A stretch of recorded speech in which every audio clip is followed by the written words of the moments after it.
Hey, what's going on, everybody? Welcome back to Geek-Stew. And today, guys, welcome back to the Control of a C, the Speedcast. I am your co-host, Ike Isaacs. And of course, I am joined with I want to say the wonderful, but maybe the infamous, maybe the disgusting, the appalling Salsa Shark. How are you doing? I am doing wonderful. From now on, you can just refer to me as your good old friendly neighborhood nihilist. Good old friendly neighborhood nihilist. Well, here's what we won't do is we won't talk about nihilism. So anywho, The welcome reason we've back. had an 8 week hiatus. It wasn't an 8 week hiatus. So we had I don't Salsa count. and I. I mean, you can count if you want to. I don't. I don't think it's been 8 weeks. Maybe it has been. I don't know. It's I don't been know. a I'd while have to since we've actually look done. at the channel to figure that out. Yeah, let me. I'll look everybody just for the sake of looking here. It looks like the last Control Over C episode was on. Don't mind me. This might play. No, I'm gonna play through my headphones. What am I talking about? All right, the last time we uploaded was 2 months ago for Control Over C, the Speedcast. Um, man. So Didn't think I'd be for that on the money. yeah, I was gonna say, I guess that is technically 8 weeks. Um, so I guess long story short, full transparency. Salsa and I sometimes we don't always disagree. We don't always agree with things. Last time we tried to do a podcast, which was probably like a week or two after we last uploaded, because I think we actually had something come up, like we were both doing something, or I was doing something, so we didn't record.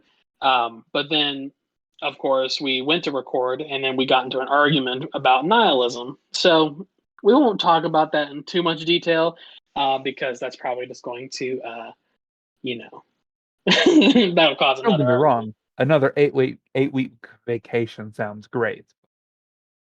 We should probably get some work done. That's what I was going to say. Let's get some work done because he says he's had an 8 week vacation, whereas I have had 8 weeks where I've had to pump out 3 videos every week. So his vacation is my scrambling to try and come up with ideas.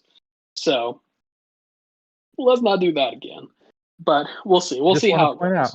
I just want to point out though, you are the one who came crawling back to me. I mean, I asked you if you wanted to do the podcast. You could have said no, you fucking idiot. That is groveling in my mind. Whatever helped you sleep at night, also. I'll Whatever what helped I you can sleep at get. night. Fair enough.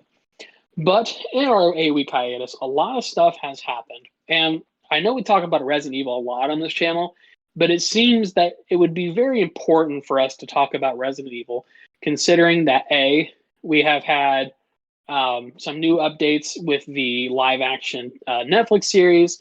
We have Resident Evil Infinite Darkness coming out on Netflix very soon. We also have, let's see, Resident Evil 8 came out. They announced, we don't know what it's going to be about, but they announced DLC for Resident Evil 8. Anything else that I'm missing? I think that they close production on Welcome to Raccoon City as well. Yes. So we got two TV shows, and we'll talk about my opinions on one of them. The movie, which just closed production, Resident Evil 8. We haven't really done a review of that yet, so we could probably talk about that. The DLC coming up. Um, I don't think there's anything else really Resident Evil related in the works at the moment. There was a leak regarding upcoming Resident Evil projects, but it's purely Conjecture. skeptical, in my opinion. I don't think that a lot of it's true. Like the Resident Evil 4 remake, I'm hoping is true, but the other stuff on there is like Revelations 3. Yeah. I So how about we start with this? Let's start with the multimedia stuff, and then we can kind of get into Resident Evil 8 and some of what we think is going to happen. Because I've read some leaks too about like what's coming up in the future. But let's start with But the now, TV. all right, so the TV show. Yeah. I'm Well, I guess sure let's say which TV show because you said there's two. I didn't know there's two.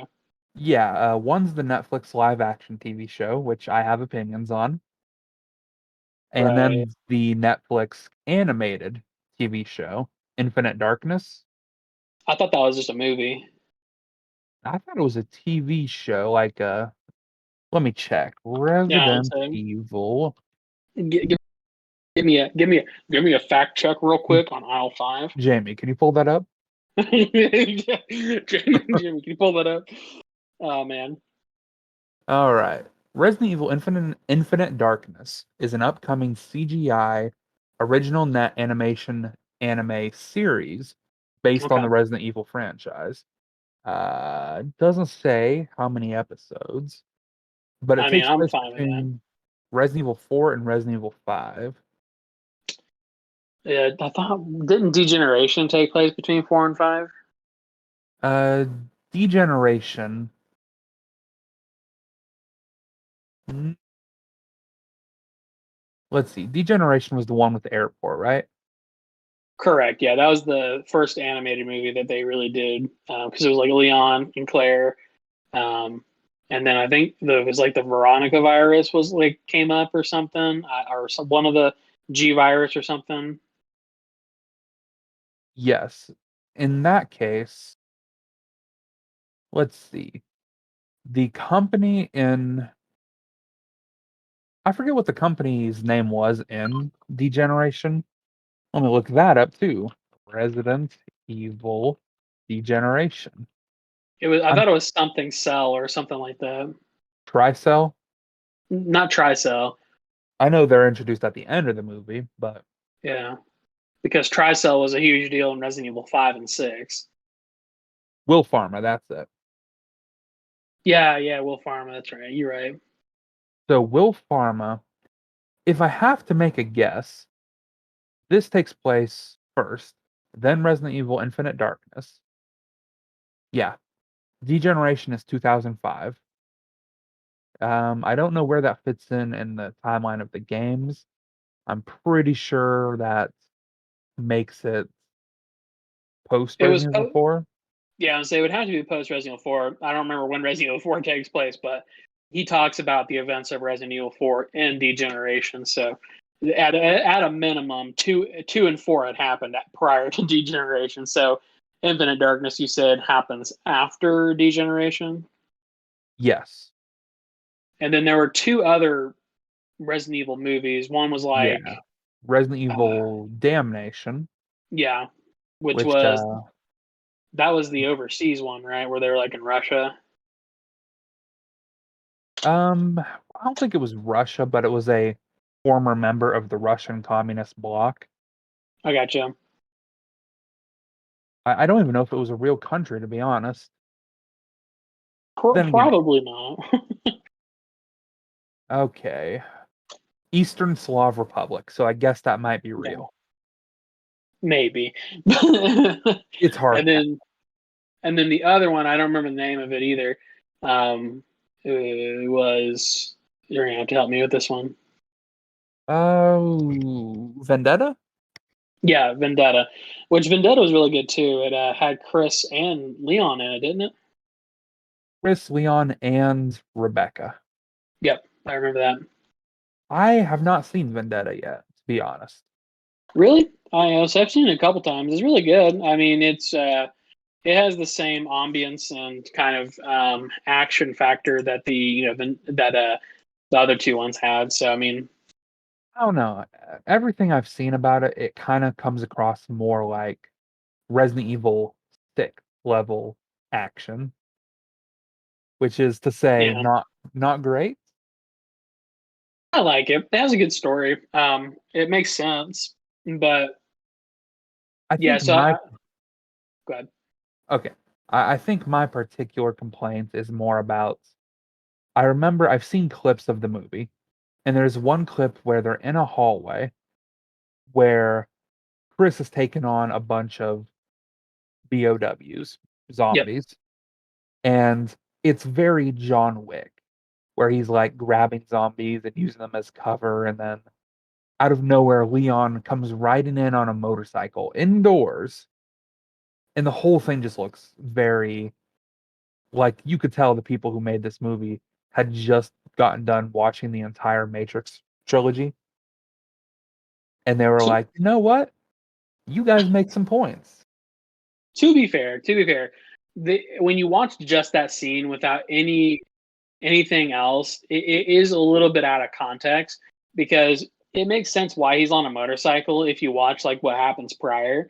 And then yeah, the scene is kind of like action packed, but I mean, it makes sense. I mean, if you think about it, you're gonna have to find really tactical ways of reloading and ammo conservation and everything else. So I mean, I would say that it's no more unrealistic than any other part of Resident Evil. I really enjoyed Vendetta. I think that it's better than Damnation. I think Degeneration still the peak of all of the animated movies, just because of its ambience. But I think that Vendetta is better than the second one, which was Damnation, if I remember right. No, in my opinion, I think it goes Resident Evil, Degeneration, Damnation, Vendetta in terms of quality. Because Damnation was good because it was still a little actiony for my taste, but it was still a good mixture of, I don't know, classic Resident Evil 4 kind of. But then Right. again, that is entirely my opinion. Trying Yeah. to But find there's a great channel on YouTube I would recommend, Gamer Thumb TV. And on his channel, there's a Resident Evil timeline playlist mhm, where he sits down and basically he lays out the timeline in a not quite canon friendly version because some of the games in there might not be canon to the official timeline. right. No, But I he, actually I follow Gamer Thumb. I think I started that video, but I had to do something. I'll say it's a trip because there's 11 videos and each one is minimally an hour, maximum 3 hours. Yikes. So there's like 1 to 6. It's kind of all from Resident Evil 7 back. Episodes 7 and 8. He goes back and talks about the remakes of 2 and 3. And the other three are just kind of, bonus videos like Stars Bravo team, Richard Ike and the UBCS. Great video, by the way.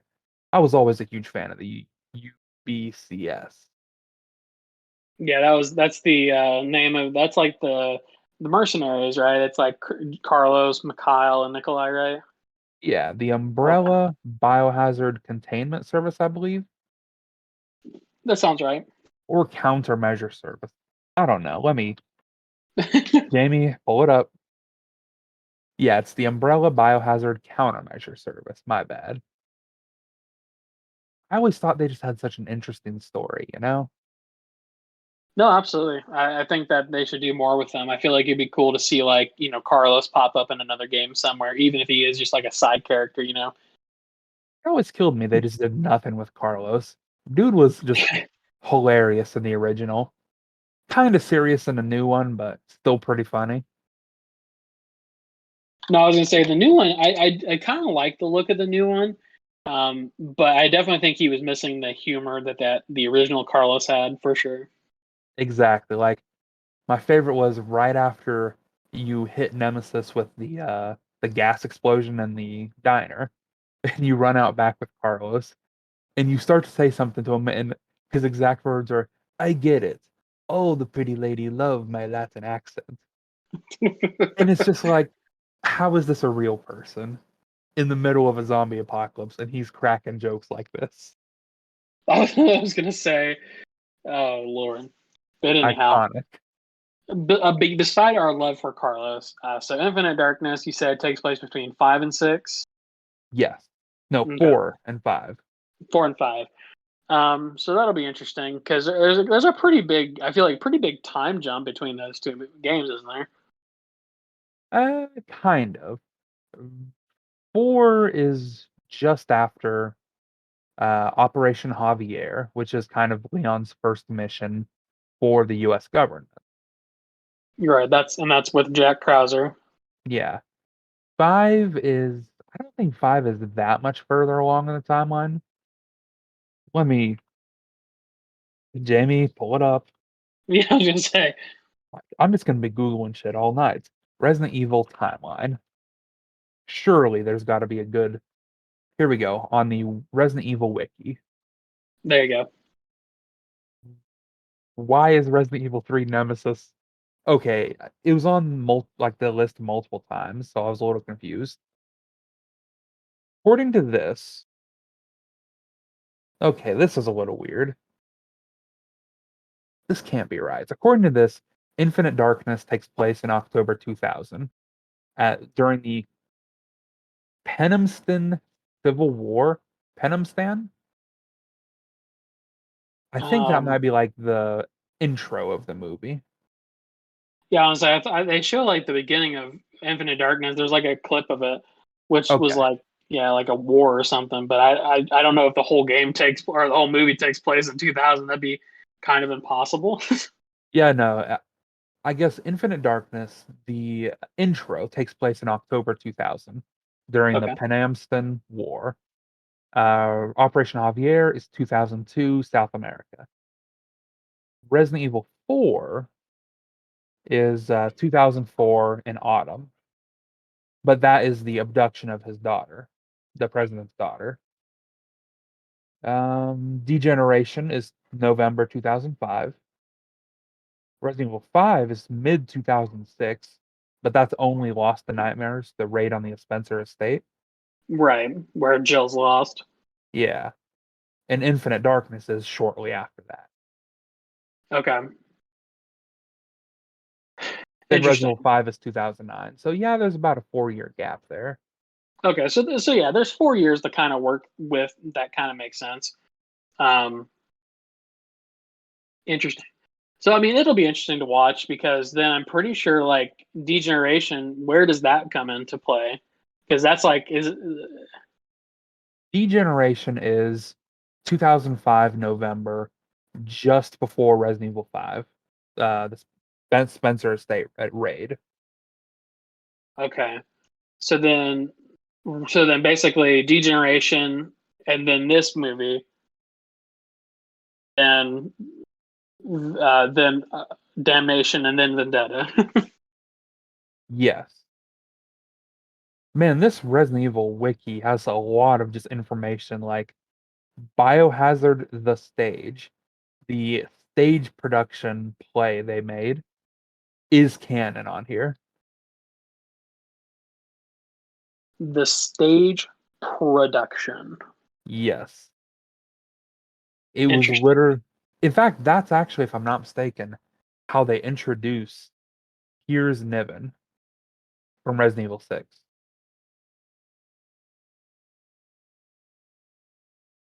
Piers who? Piers Niven? He's Chris Redfield's Oh, partner in Chris. Resident Evil 6. I got you. Okay, I was thinking. I was like, I feel like I know the name Piers, but that last name threw me off. I was like, who? What? Bilbo Baggins? Like, Yeah, okay, that's when so they introduce him. that's odd that he was introduced in a stage production, but pop off. Yeah, it was weird. I don't know if you've ever seen it, like any footage of it. It's a negative Ghost Rider. I've only seen some of it because of that Gamer Thumb TV playlist I was telling you about, Yeah, because he works it in there somehow. miraculously. But yeah, Okay, so trying to figure out what we were talking about. we were just kind of trying to place where this movie or this TV show is kind of taking place, which we did. You know, we kind of figured out where it kind of plays out a little bit. Um, what I was going to say is, so I mean, it's an animated movie. It's kind of following the Series. same, yeah, animated series. It's kind of following the same, you know, inspiration and everything else from the other animated movies. So I'm not super worried about the animated series. I feel like it'll be just fine. I feel But like it's going to be good, only for yeah, the reason that, historically speaking, Resident Evil animated movies are always, for one, canon, which is a huge bonus. But two, they use the right voice actors. Like this one is going to be using the voice actors for Leon and Claire from the remake, which is good. It's nice to see them kind of being pushed more because yeah, they're new, but I think they were very convincing. They did a very good job with the remake. right. So it'll be nice to see them kind of expand on them, especially since this is post degeneration. And in degeneration, I'm sure you remember, Leon is much colder than he was in 4. Right. So and it kind of is. I talked about it before, actually, that I think it would be nice to see a more steady decline in his personality. Because in 2, he was very lighthearted, an innocent man. 4, he went right to being a very sarcastic, kind of cold man. Degeneration, he's just kind of a dick most of the time, to be honest. Happens. So it'll be interesting to see where he is in Infinite Darkness. They might kind of tone it back on the edginess, but He it is is what it is. he is the original edge lord. Quite Um, literally. so animated series is probably going to be good. Hopefully they continue on that track. I would love to see an animated, like I would love to see, like, if Netflix does well with this animated series, I would love to see them do like animated movies of the video games. Like I feel like that would be really cool. Um, Great opportunity. It really is, because Netflix could definitely do that. People love Resident Evil, and if this show does well, I mean, you already have sort of the groundwork to start doing that. You already have the work and order. So all you have to do is basically take the video games, take what you like from, I mean, for instance, like Resident Evil 1, 2, and 3, you have the originals and the new version and the new version to choose from, so you can kind of pick and choose what you like from each of those games, make it into a movie. So I feel like that could be a promising twist. And I feel like people who maybe don't want to play the games or maybe have a hard time, enjoying the original games, maybe you could make a movie and boom, there you go. I have faith in Netflix is good at animated shows. I don't know if Right. you've watched Castlevania. Yeah, I've actually watched season 1 and 2. I started season 3. It's really good. Castlevania is excellent. It perfectly captures, I don't know, just it's a perfect representation of what the games are in the modern era, because Castlevania has been wildly different throughout its years in terms of quality. Sometimes you're like, "Oh, Castlevania 1, Castlevania Symphony of the Night, great games." But then you remember, ah, yes, the last like 10 games were garbage. But They should make a new one, because I feel like with the success of Super Smash Brothers, and like a lot of people like the Castlevania characters in that, and with the success of the Castlevania animated series, I feel like they could comfortably make a new age game and it would probably do really well. I think they could. It's just a matter of, will Nintendo do the right thing? Or are they just going to keep remaking old titles, not even remaking them, just remastering them and then selling them for an exorbitant price tag? I mean, I agree. I think that they honestly, here's the deal. I think that eventually we'll get around to a Castlevania game. But I think that they're going to remake some other games first. I know that they have, like, for Zelda, they have like Twilight Princess remade. They're also doing, like, what was it, Legend of Zelda Remade or is it remastered?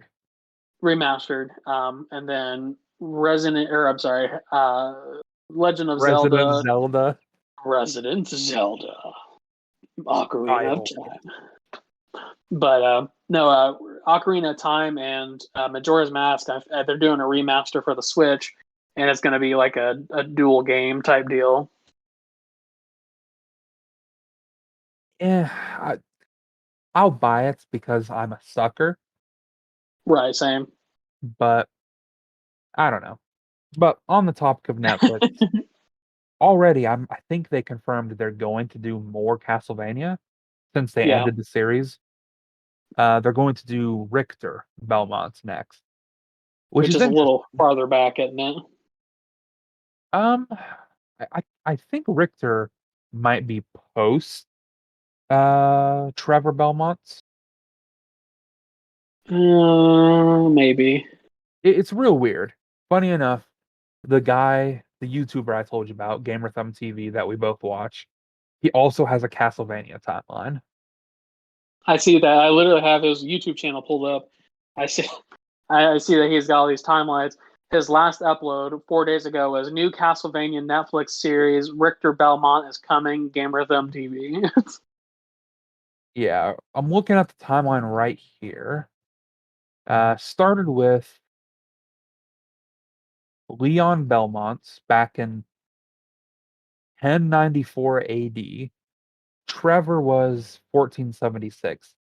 Between Trevor and Richter are Christopher, Simon, Just, and then Richter.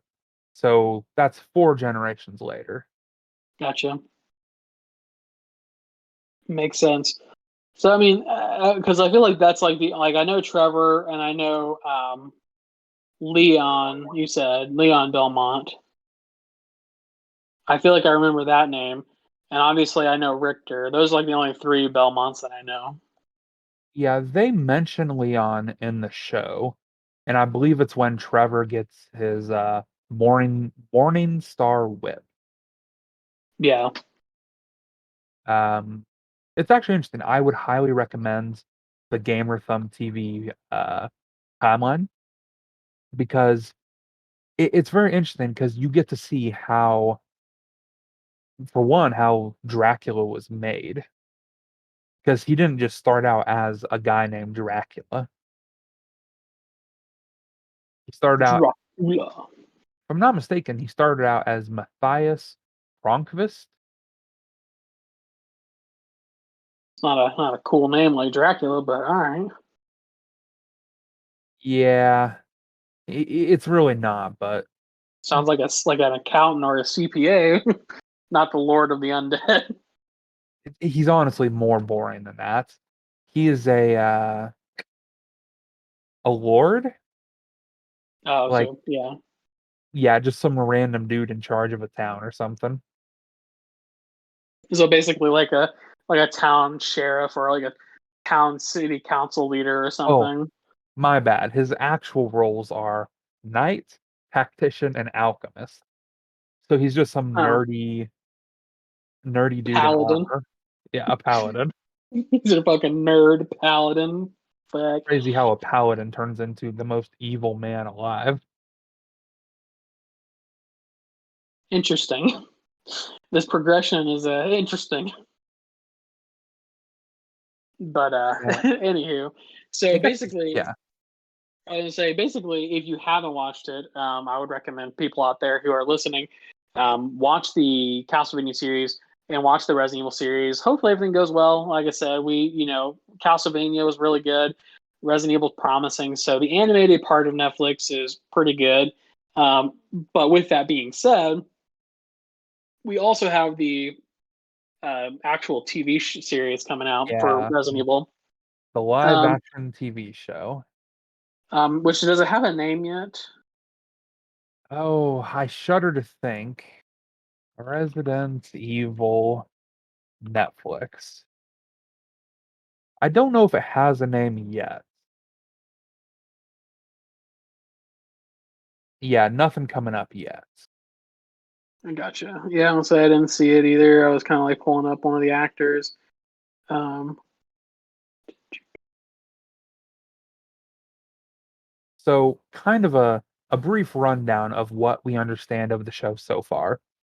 It's going to take place in Raccoon City following two young teenage girls, one of which is the daughter of Wesker, I believe, which already, is a red flag, in my opinion. Let's see, Yeah, where. so I have the IMDb pulled up. You want me to read that? Yeah, that'd be a good idea. So basically, so there's two like, or no, I think it might be the same. Oh yeah, what the fuck?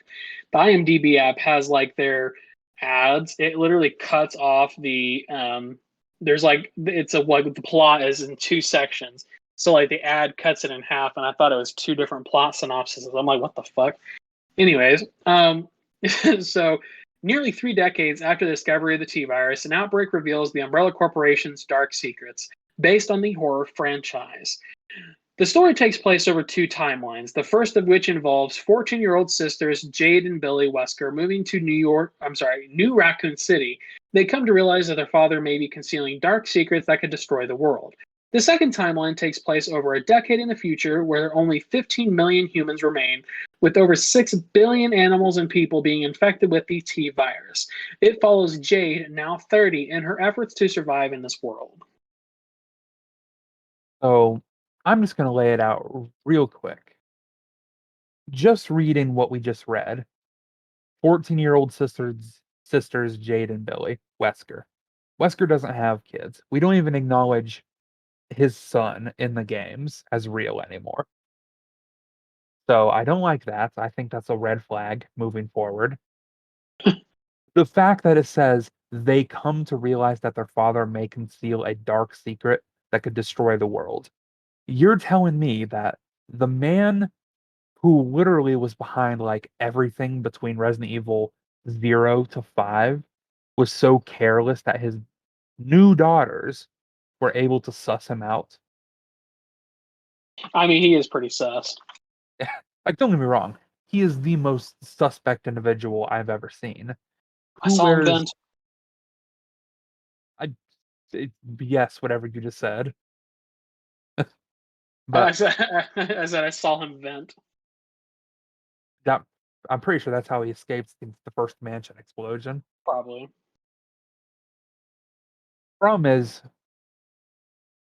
there's no way he would get caught by two teenagers, let alone his daughters. But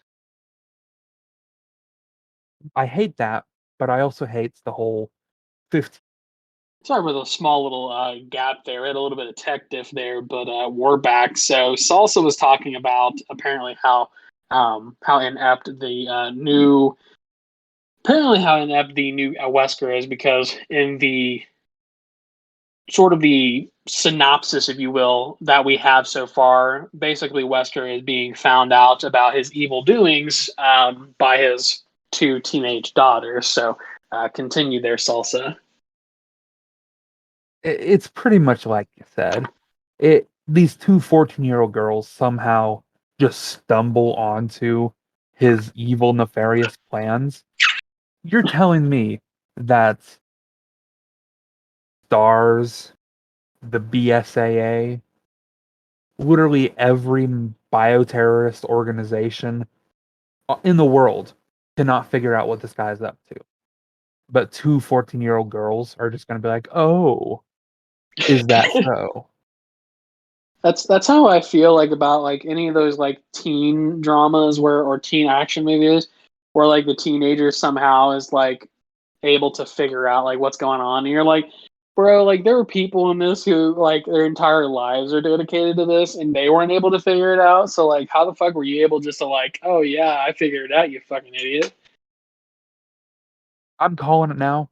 I think this movie, it's literally going to be Resident Evil Stranger Things, where it's going to You be think? some dumb romp around Raccoon City with teenagers, and it's all going to be like, "Ooh, look, it's the cool '90s, and everything's all '90s," and it's like, no, story's not compelling. The characters I already hate, and we're not even able to watch the show yet. And they recently revealed who they cast as Albert Wesker. And listen, I have nothing against Lance Reddick. I think he has the acting chops to perform a convincing Albert Wesker. My problem is it's so disappointing to see these known franchises basically turning their original characters into something else, something they're not.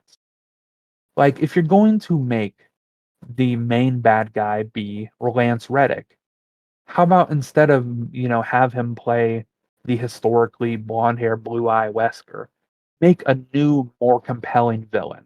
So he's not having, because my opinion is, it's not a race thing. It's more that the show's already going to have a tough time selling to the hardcore Resident Evil audience.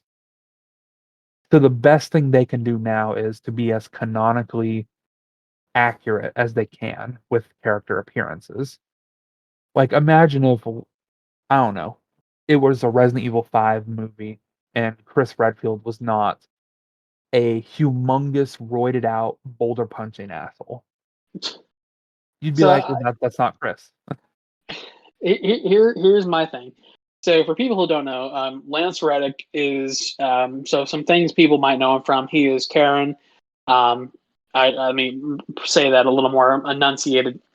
Karen, like Kyron, or it's Karen. But How do you spell that? it's Charon. That's Karen. Chiron. I don't think it's Chiron. It's or Sharon. Basically, That's Greek. it's Greek, but it's not The staff Chiron. of Chiron. Not the staff of Karen, you fucking idiot. Karen is the person who gets you across the basically the sea of the dead in the underworld on his boat. But he plays Karen in John Wick, which is the hotel manager. So he's a pretty big badass in that. He also does the voice of Silence and Horizon Zero Dawn and Horizon Zero Dawn Forbidden West. But so that's pretty cool. So he is a good actor. I think he'll do good. I understand where Salsa's coming from. I understand that from that perspective of it's going to have a hard time purveying to people who are hardcore fans of the series. Yes and no. Yes, it's going to be a hard sell for. I mean, anything that anybody makes is going to be a hard sell to the Resident Evil fans of the series. Because here's the deal: the Resident Evil movies with Mila Jovovich were incredibly successful. All right. Relatively speaking, they made a lot of money making movies that had almost nothing to do with the original story outside of a few key small elements, right? So, yes, they'll have a hard sell to hardcore audiences, but I think that if the Resident Evil movies with Mila Jovovich did such a good job, in which it did, I think that this series will have no problem doing well. And I think that it'll be mostly targeted to people who maybe don't have an intimate knowledge of Resident Evil.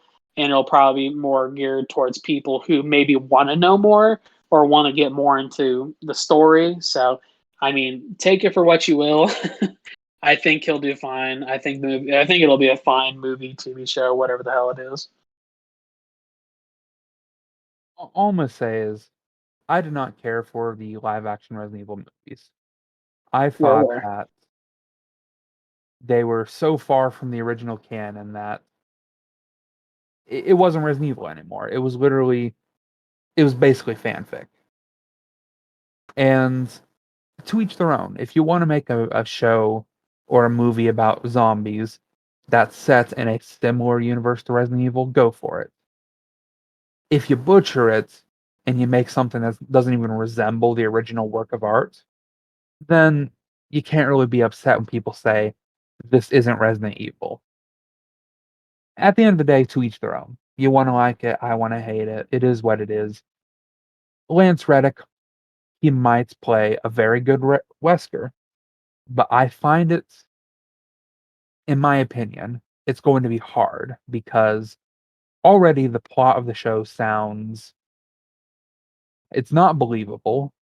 So it has to be, if it's not believable, it has to at least be compelling, enjoyable. I don't find it enjoyable. It sounds like an off-brand version of Stranger Things. Plus, the And second part of the movie just sounds like Resident Evil Apocalypse. No, Apocalypse, Extinction. extinction, that's it. All over again. Because it is. I, In fact, I would venture to guess if it's going to take place in a desert environment somehow. For some reason, they're going to tie in the desert, and it's going to be extinction all over again. see. So I mean, I guess this is just how I, you know, like maybe this is just like this is probably in my opinion, but having known Salsa for the length of time that I've known him, he is very critical of anything that deviates from what would be considered his ideal, like in a situation like this. And don't get me wrong, I'm not saying it's a bad thing per se, but his Salsa's ideal, like Resident Evil movie, TV show, or anything else, would be like a copy paste of the original story with only minor tweaks to the story in places where it's not important. Basically, Salsa wants a true to life, like complete imagining of like the original content with almost no changes done to it. And I respect that. I understand why people want that, but how I see this show specifically and how I see the Resident Evil movies that I think it's Paul W.S. Anderson, how the movies that he made with Mila Jovovich, is that in a way they are sort of fan fiction. It's a new director's take on the series, and Paul W.S. Anderson made almost 10 movies discussing his version of the Resident Evil universe. And I think that what we're seeing here with Netflix is a very similar process. It'll be another reimagining of the Resident Evil universe. It'll be a TV show about Wesker having children, and most likely they're not going to be legitimate children. They're probably going to be like test tube babies. They're probably going to be BOW experiments. You know what I mean? They're probably going to have powers of some kind similar to Wesker. Like, I don't think it's going to be a straight, oh, he has kids all of a sudden. It'll probably be like a story about how they're like experiments and everything else. And you're right, there may be some form of like teenage drama aspect to it, but that's what draws viewers in these days, is that you have that aspect. So I don't necessarily think it'll have drama in it per se. I think it's going to be more suspense, and more autonomy horror. Basically, like they're not their own people. They probably live under lock and key of like the Umbrella Corporation probably. And then of course the latter part of the series is going to look at one of the daughters surviving in the apocalypse. So I mean, I think it's going to be different than what Salsa thinks is going to be, but I also think that it's going to be enjoyable nonetheless, because it's my favorite video game series getting some attention that it very much deserves. All I can say is that right now I have opened a tab on Wikipedia, which is list of films based on video games. If you look at all Hollywood live action video game movies, there is a trend. That being how many of them are close to their canon material and what their Metacritic score is. The highest rated movie on here in terms of Metacritic out of 100 that I'm seeing is a 60%. And that's the original Mortal Kombat movie, which is the most canon video game movie there is. And even that was considered a total flop. But at the same time, we live in a different generation. When the original Mortal Kombat movie came out, not to say that Mortal Kombat was like some underground video game, but a lot of people didn't really play Mortal Kombat. You got to think Mortal Kombat came out what, in the early 90s? So it's like you have this video game series that's being adapted for a movie, and not a whole lot of people truthfully know the story and the concept of Mortal Kombat. They may have heard of it, not to mention, me and Salsa weren't alive for this, or maybe we were, or maybe the tail end of this, but the ESRB and the federal government really heavily regulated video games in the 90s that almost made video games like Mortal Kombat disappear altogether. So yeah, it flopped in the 90s, but the reason it flopped was not necessarily because the movie sucked. It was more of a Hold on now. societal and cultural issue. I just want to point out that, like, don't get me wrong, video games back then were considered more niche. But to say that Mortal Kombat was not a well-known game would be a lie, because Mortal Kombat came out in '92. By '95, when they had made the film, the first one anyway, they were already on Mortal Kombat 3. 1, 2, and 3 were some Right. of the most successful arcade games at the time. And you're not Everyone knew. wrong, but just because they were successful arcade games doesn't mean that people have the knowledge that they do now of the series that they did then. Because you're right, they were very successful arcade games, but you have to think in the last 20 years, Mortal Kombat has turned from a simple arcade game to a multi-billion dollar industry. I'm not saying, obviously that's a huge exaggeration, but it's turned itself into its own industry. There are action figures. There have been 150 ports of the original games to every known console. But my They've question to that is, how does that impact the truth of the matter, which is that it is the highest rated video game adaptation movie Well, you said it was of considered a flop.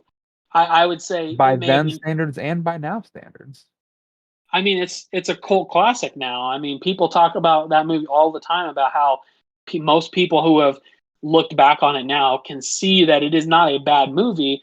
It obviously had its issues, but the reason it flopped at that time was not necessarily a fault on the movie's part. It was a fault on the society at that time. That's all I was saying. I would say that to some relative notion, if that kind of a movie came out in today's standards, it would be incredibly successful. The Mortal Kombat 2021, the remake, was actually pretty successful too. And I would say that in part has to do with the fact that Mortal Kombat and the original movie have become sort of a cult classic in a way because of how campy it is. And the new Mortal Mortal Kombat movie, Kombat 2021 has a 44 rating on more Metacritic. And actually, let me see these numbers. 124. It actually made less money than the 90s movie, only by a few thousand. well, right? I mean, again, it's only by a few thousand, and the '90s movie has been out for 26 years, whereas this movie has only been out for like 6 months. So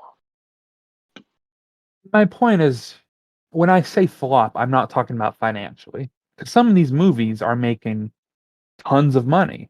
Like, look at Lara Croft Tomb Raider, the original 2001 movie. It made $274 million. I Has a think we're getting way off 33 track Metacritic. of what we're trying to actually talk about. So I think we should try and refocus because we're kind of coming to the end of our time. I get what I you're mean, saying. I'm not I'll saying just let me I'm just not. sum up real quick. It's simply just my opinion that there is a trend between the canonicity of a movie and its rating. I think that the closer a movie is to its original, you know, uh, content, like the original Mortal Kombat, the higher its rating.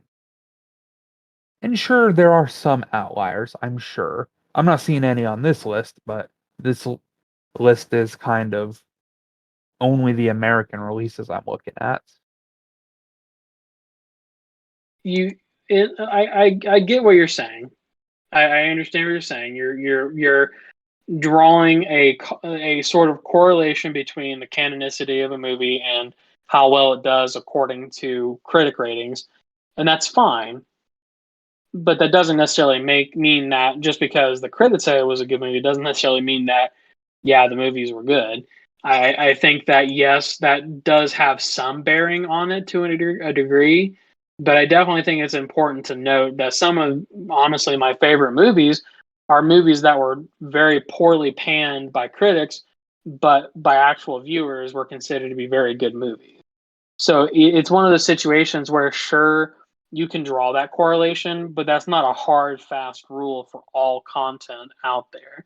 I There think is what a we deviation here, and that being in recent years, there is a stark contrast between critic rating and viewer rating. Back past, the year like 2016, it's pretty consistent what the rating would be. But nowadays, it's nowadays you can see, like for example, Detective Pikachu, it got a 53 Medic, but almost a 70% Rotten Tomatoes because Right. viewers liked the movie. And don't get me wrong, I am sure that this Netflix show will have people who enjoy it. It may not be, in my opinion, it will likely not be highly rated by critics, but there will likely be plenty of people who enjoy it recreationally from kind of an untrained eye perspective in a way. They're But looking at it as I like Resident Evil, therefore here is a story that is Resident Evil in name, so I'm going to watch it and enjoy it on the merits that it is a movie and not that it is a Resident Evil movie.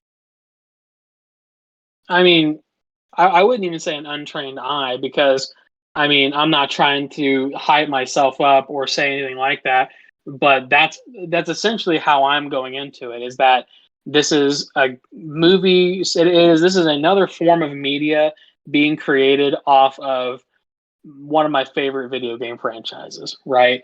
I love all the movies. I love all the video games to some respect. I love even the Paul W.S. Anderson movies. So it's like, it's not necessarily an untrained eye per se. It's just some people, I guess, have the ability to enjoy something even when on a technical accounting, it doesn't meet the criteria, some arbitrary criteria that people may put forth to basically determine whether or not it's a valid or worthy movie franchise. Because, and I'm not saying it's in a bad way. Again, this is just my opinion, but it's also you have a tendency on some cases to have very hard, fast, steady rules and and criteria for whether or not something is good. And if it doesn't meet those criteria, then it's automatically panned as something that's not good. And I think that you definitely do focus, harshly on the canonicity of something, whether or not, is it going to be, is it going to fall into X storyline or Y storyline? And like, I get that. That's absolutely fine. You do you.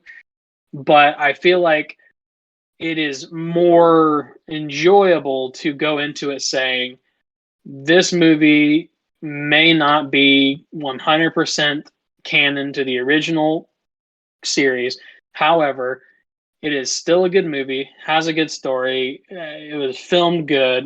The effects are good, and I I think, you yeah, I do want to just interject real quick and say that your definition of a quote unquote arbitrary standard is kind of facetious in the sense that judging a movie on its camera techniques is arbitrary. Judging a movie on its special effects is arbitrary. It's all arbitrary because it is literally just a human saying, I do not like this thing in this movie based on my personal experience and preference. So it's more accurate to simply say, I watch movies and I can enjoy them, but I'm also able to criticize them based on, canonicity, uh, special effects budgets. Like for example, the what do you call it? What was that movie? Justice League that they recently released as the like 7 hour cut. 4 hours, but yeah. Absolutely garbage in terms of animation. Like the CG was terrible, but it was a step up from the original, so I was still able to enjoy it. That's But my point. Is I can enjoy movies, but I'm not going to say that because I enjoy something, I'm not going to criticize it as well. Who no, I knows? mean, I may I'm like not this saying Netflix show. and I'm not saying you can't criticize it, and I think facetious isn't the right word. So if I remember correctly, I think facetious means treating a serious issue with with humor or something like that. Not that I'm aware. Let me pull it up. All right, so facetious adjective treating serious issues with deliberately inappropriate humor or flippant. And I think that, say that my standards for movies were arbitrary, it is facetious or flippant because it does not take into account that all standards for movies are arbitrary to some degree. Flippant, not showing a serious or respectful attitude. Well, I mean, I am being serious and I am being respectful, so I don't think what I said was facetious or Well, flippant. it's disrespectful to say that my standards are arbitrary, but then to insinuate that your standards are not arbitrary. Well, I never said my standards weren't arbitrary. I was simply saying that when somebody says, like, I'm not going to enjoy a movie, or I'm automatically going to discredit a movie for not being canon or the canonicity, because what you said was the canonicity of a movie directly correlates to how well the movie is received by critics. No, I And said there is a potential correlation between the canonicity of a movie and its Metacritic score, I mean, and based that's on the fine. data I'm looking at right now. And that's fine. You can And I draw that never, conclusion. I'm not I, saying I've never said that's like your hard fast like statement. All and I I'm never saying is really that said that I'm not going to like this movie because of it. I simply said that I think it's a red flag because in my experience, I look forward to video game movies because I think it's an underrepresented form of art in a way. There's tons of great stories that could be adapted to the big screen. And I find it disappointing when I look forward to these movies and then I watch them and it's just so different that it's no longer the same story. It's become something new, and sometimes it's enjoyable, sometimes it's not. Detective Pikachu, Sonic the Hedgehog, I loved them. But then you get stuff like Assassin's Creed and Monster Hunter, which were just, eh. I I mean, mean, yeah, it's a movie. again, what it boils down to is that it can, again, it's another arbitrary statement to say that when it stops becoming what it was originally and becomes something new, is that it can no longer be enjoyable. It can That's not become what I something, said, though. but that's what you did say. You said No, when I it said when it I becomes, enjoyed Detective Pikachu and Sonic the Hedgehog, despite the fact they are no longer the same story. I mean, But to be fair, Detective Pikachu and Sonic the Hedgehog make they can fit into the canonicity of the no, original story. the I mean, original Detective Pikachu game is vastly different from the movie. The yes, but what storylines I'm don't saying is that intertwine, are not what canon. okay, but the Detective Pikachu, they never said it was a hard fast remake of a video game. I They mean, it's said literally set in a different universe than the games, and I'm you're fine with that. right, I still enjoyed it. but Sonic what the I'm saying Hedgehog is is set in a different universe than the games, and I still okay. enjoyed So it. so what I'm saying is that they can still be fit into the universe that exists. No, Yes, there you could easily fit those movies and games and everything else. You could truthfully explain them away so easily at within that the point, you're canon. talking about headcanon. You're no longer No, talking about canonicity. I mean, even then, it's fine. It can still be made with canonicity, because canonicity is not a hard fast rule. You have to understand, because It a lot is. it's not, because if you Literally, the think company about it. says, "Is this canon?" But, okay, yes. If the company is going to come out and make a specific statement regarding something, sure. But what I'm saying is that when you look at it with the perspective of there are so many tools and so many rules within this series that you could twist and manipulate to make anything canon. Ultimately, both the Pikachu, or both Pokemon and Sonic have rules within their universes that could very easily make that happen. And the same thing can be said about Resident Evil. All I'm saying is this: you can have your opinion, but I want the people who are listening to this podcast, to go into it with an open mind and with an open concept that yes, this may not be canon to the original story. Yes, the person who's playing Albert Wesker may not look exactly like Albert Wesker from the video games. But I want people out there to take an open-minded perspective at this and say, this could very well be a good TV show, or it could be bad. But I think it is sometimes problematic to go into something with a negative thought and connotation in mind, because sometimes when you go in with that mindset, that's how you're going to leave with. That's the mindset you're going to leave with. And obviously, that's just my opinion. But what I wanted is to basically tell the people who are listening that go into it with an open mindset. Don't worry about all the bullshit of people complaining online. Just go into the movie/TV show.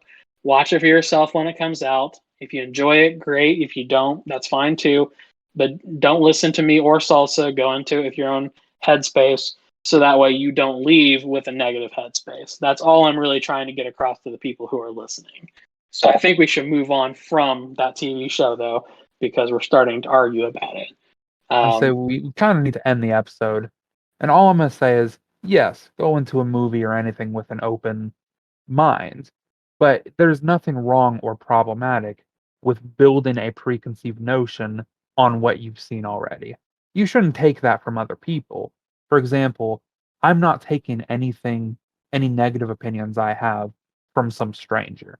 I'm making these opinions myself from watching what they've released so far, whether it's the IMDb description, which is official, or it's the cast, or if it's even just like a trailer. It's okay to see that and be like, wow, that looks bad, and then go into it thinking, yeah, this might not be good, but you still give it a chance. That's all I'm saying. I see. I would disagree. I think that you can definitely formulate opinions and you can definitely think about things, but you shouldn't automatically make a statement like, "Oh, this might be bad." I think you should go into it saying, "I did not like, I do not like the synopsis how it is written right now," but that could just be a poorly written synopsis. Or, "Oh, I really did not like that teaser trailer. That teaser trailer did absolutely nothing for me." But maybe the teaser trailer was just made poorly. So I again, just to kind of give the counter side to that for people who are listening, is that sure, you can go into it with a preconceived notion of however you want to look at it, but you could also do it how I do it, which is take into consideration that all things have to be created and sometimes people do things poorly. So it is very possible that when the people who are making this synopsis or when people were making the castings, it's true. Maybe somebody made a mistake somewhere. Maybe somebody made a very poorly written, synopsis. Maybe somebody made the wrong choice as a casting, but we won't know until the actual movie comes out how that plays out and how it's going to look. So I guess the counterpoint to that would be is that do whatever you want to do, but sometimes it's better personally, it's better for me to go into something saying, I've read a bunch of stuff, I've seen a bunch of stuff, I can have these opinions, or I can just watch it without any opinion, and then I can make my opinion once I have all the information laid out in front of me. So that's how I like to view it. So viewers out there, take your own look and twist at this, however you wish to do it. That's up to you. You've seen our opinions and our thought processes on it, so do what you will with that information. We covered a little bit, like we basically covered everything. I guess the only other thing we were going to try and cover was that Resident Evil Welcome to Raccoon City finished production as well, so that's cool. I think the only other thing that we were really going to talk about today was like Resident Evil 8. So Resident Evil 8 obviously came out. So we're going to talk about that probably next time because that could probably be a whole episode in of itself because there's a lot to talk about that. But yeah, I think that would pretty much cover what we wanted to talk for this episode. I think we wanted to talk about Resident Evil 8 as well, but we kind of went over a little bit. Now that does happen, and honestly, anything we have to talk about Resident Evil 8 or it can fit into the next podcast. Right, that's what I was going to say. So next time, I guess that's a short sneak peek here. Next podcast will probably be a lot about Resident Evil 8, maybe some other stuff that we wanted to talk about. But once you guys get this will probably be on a Wednesday as it normally is, and then a week from now we'll have another episode. But I guess only last thing I have to say is for anybody out there who's listening who wants to join the Geek-Stew crew, hit us up on social media. We're always looking to expand our product. And otherwise, I think that's pretty much all I have to say. What do you have to say for yourself, Salsa?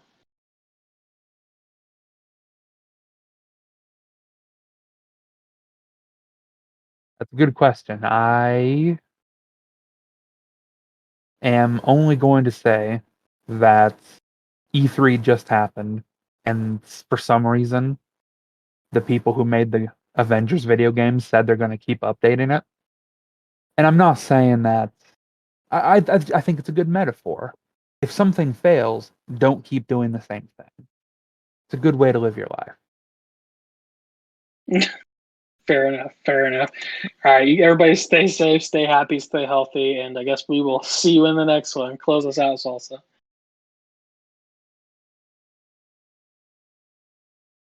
I forget what I'm supposed to say here. It's been 2 months, so I'm just gonna say adios, amigo.